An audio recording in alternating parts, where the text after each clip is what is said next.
नमस्कार बच्चों। आज हम पढ़ रहे हैं फैब्रिक फिनिशेस। इससे पूर्व भी हमने फैब्रिक फिनिशेस के बारे में पढ़ा था, जिसमें हमने उसकी इम्पोर्टेंस और इन सब के बारे में।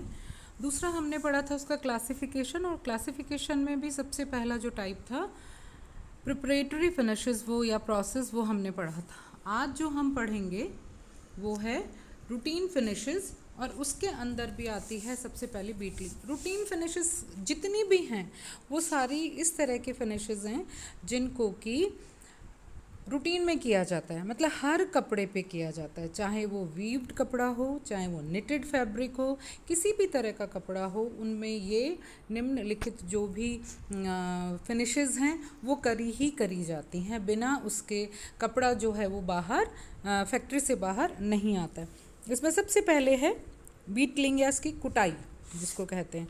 यह प्रक्रिया अधिकतर लिनन के वस्त्रों में लचीलापन और घनत्व थिकनेस को बढ़ाने के लिए किया जाता है। यह प्रक्रिया वस्त्र के तंतुओं को चपटा बना देती है, इससे बुनाई घनी हो जाती है।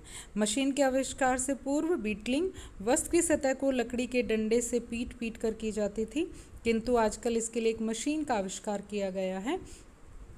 वस्त्र बनने के बाद बीटलिंग मशीन से गुजारा जाता है फैब्रिक को, और इसमें लकड़ी या लोहे के हथौड़े लगे रहते हैं, और जब मशीन चलती है तो यह हथौड़ों का प्रेशर या हथौड़ों की मार फैब्रिक के ऊपर लगती है, जिससे कि वस्त्र की सतह चिकनी हो जाती है, नमी सोखने की शक्ति ज़्यादा हो जाती है। सूती वस्त्रों पर भी यह प्रक्रिया की जाती है, जिससे उसके तंतु चपटे होकर लिनन की भांति दिखाई देने लग जाएं। तो ये वाली चीज़ है। इसके बाद इसमें आती है कैलेंडरिंग। कैलेंडरिंग का मतलब होता है प्रेस करना। जब हम फैक्ट्री में कपड़े को कैलेंडरिंग करते हैं, इसका यही मतलब होता है, क्योंकि कैलेंडर एक यंत्र का नाम है और इसके द्वारा वस्त्र पर जो प्रक्रिया की जाती है, इस यंत्र की वजह से ही उसका नाम कैलेंडरिंग पड़ा है। वस्त्र की जो सतह होती है वो चिकनी हो जाती है, चमकदार हो जाती है, सिकुड़न रहित हो जाती है, सतह में एक रूपता आ जाती है। इसके लिए कैलेंडरिंग की जाती है। और ये दो रोलर्स होते हैं, जिन रोलर्स के बीच में से जो कैलेंडरिंग होती है वो की जाती है। और ये एक के बाद एक कई बार 5 रोलर्स भी होते हैं, 7 रोलर्स भी होते हैं, और वस्त्र बिल्कुल स्मूथ, चिकना और खूबसूरत हो जाता है। और वैसे नॉर्मल सी भाषा में हम कहें तो क्या बोलते हैं, ये प्रेस है, एक तरह का प्रेस करने का तरीका है। लेकिन वो था बहुत क्वांटिटी में जब कपड़ा होता है तब हम इस तरह के, क्योंकि इस पे जो कैलेंडर्स से जो बेलन और कैलेंडर से जो कपड़े के ऊपर प्रेशर लगता है, उससे जो फैब्रिक की सतह चिकनी और स्मूथ होती है, इसकी वजह से इसको कैलेंडरिंग कहते हैं। कार्बोनाइजेशन जो है वो नेक्स्ट जो परिसज्जा है, कार्बोनाइजेशन जो है वो स्काउरिंग्स के बाद की जाती है। कौन से फाइबर के लिए? वुलन फाइबर्स के लिए। वुलन फाइबर को एसिड की प्रक्रिया से गुजारा जाता है, जिससे कि वो सेट हो जाते हैं फाइबर, और फाइबर के अंदर जितनी भी सेल्यूलोसिक इम्प्योरिटीज़ होती हैं उनको दूर करने के लिए कार्बोनाइजेशन का इस्तेमाल किया जाता है। अब है इसके नेक्स्ट इसकी है वो है टेंटरिंग। टेंटरिंग जो है वो जो मतलब फिनिशेस है वो ब्लीचिंग, स्काउरिंग, रंगाई, छपाई के बाद किनारों से जो बुनाई में असमानता आ जाती है उसको सही दिशा में लाने के लिए टेंटरिंग मशीन के द्वारा वस्त्र की बुनाई को ठीक करने तथा किनारों को सीधा बनाने तथा चौड़ाई में समानता लाने के लिए टेंटरिंग की जाती है। मशीन में दोनों ओर जंजीर लगी होती है। जिस वस्त्र की टेंटरिंग करनी होती है उसमें दोनों किनारे मशीन में फंसा लिए जाते हैं। वस्त्र को फ्रेम में फिट कर दिया जाता है। खिंचाव द्वारा वस्त्र सीधा हो जाता है। नीचे भाप की कॉइल्स लगी हुई रहती हैं। तत्पश्चात वस्त्र सूखता भी जाता है और वस्त्र जो होता है वो बिल्कुल सीधा स्मूथ हो जाता है। ये जो टेंटरिंग है ये बहुत सारी परिसज्जाओं को जब पूरी हो जाती हैं उसके बाद की परिसज्जा है। फिर है साइजिंग या स्टिफनिंग। कई बार हमने देखा होगा कि कपड़ा जो होता है वो स्टिफ होता है ना, साइजिंग जो होता है वो, और वो इसलिए भी लगाते हैं जिससे कि कपड़े में के धरातल पर कड़ापन आ जाए और जो कपड़ा है वो चिकना और खूबसूरत दिखाई दे। तो अब इसके अंदर हम क्या करते हैं, लाने के लिए कड़ापन स्टिफनिंग लाने के लिए हम इसमें जिलेटिन, गोंद, ग्लू, एल्यूमिनियम, सेलुलोज, रेजिन आदि का प्रयोग करते हैं। आटा, डेक्सट्रिन, ग्लू, इन सब चीज़ों का भी हम इस्तेमाल करते हैं। सिंपल और साधारण भाषा में अगर हम ये कहें तो जो साइजिंग है वो है कपड़े की सतह पर स्टार्च लगाना। स्टार्च लगाने से जो कपड़ा होता है उसके पोर्स भर जाते हैं, कड़ापन आ जाता है और किसी भी शेप और साइज़ में उस कपड़े को हम प्रेस करके इस्तेमाल कर सकते हैं। उसके बाद आता है सॉफ्टनिंग, क्योंकि कपड़ा है तो सॉफ्टनिंग भी होगी।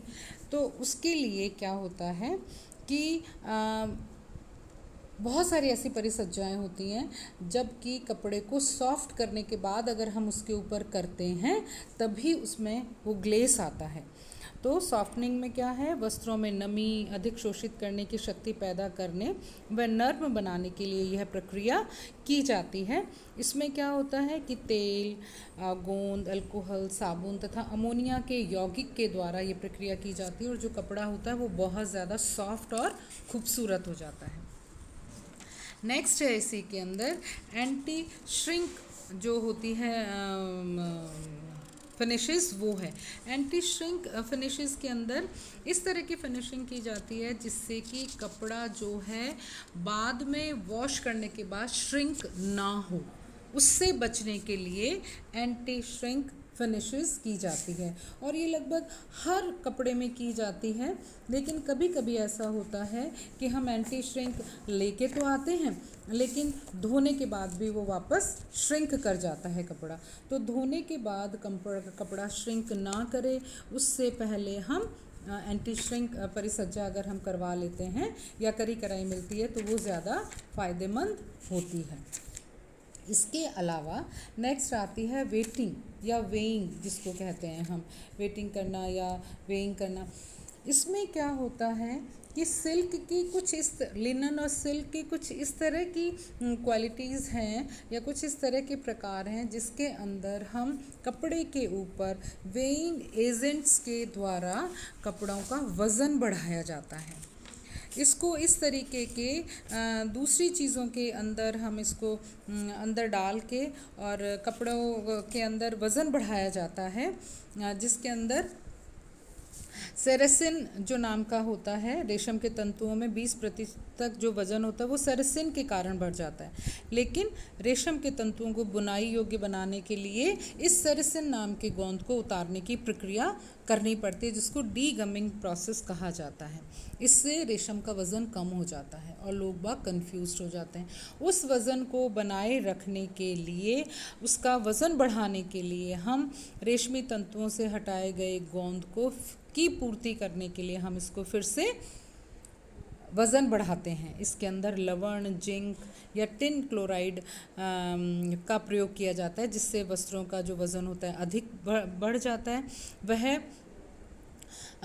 और क्या बोलते हैं, जो पोर्स होते हैं बुनाई के समय वो सारे बढ़ जाते हैं और कपड़ा जो होता है वो वज़न में ज़्यादा हो जाता है। उसके बाद है परमानेंट सेटिंग, ये लास्ट रूटीन फिनिशेस का एक प्रोसेस है। इसके अंदर जितनी भी हम प्रक्रियाएं करते हैं, फिनिशेस देते हैं, उनको परमानेंट रखने के लिए एक अलग से प्रक्रिया की जाती है। जैसे एंटी श्रिंक है, इसको हम परमानेंट करने के लिए रसायनों से इसके ऊपर उपयोग किया जाता है जिससे कि ये परमानेंट रहे, हटे नहीं, ऐसा ना हो कि एक वॉश से निकल जाए जैसे कलफ की है। तो जितनी भी फिनिशेस हैं उन सब की एक परमानेंट सेटिंग की जाती है, हमेशा के लिए टिकाऊपन बनाए रखने के लिए प्रोसेस किया जाता है। तो बच्चों, ये थी रूटीन फिनिशेस। नेक्स्ट हम बाद में पढ़ेंगे आगे की कि स्पेशल टाइप फिनिशेस।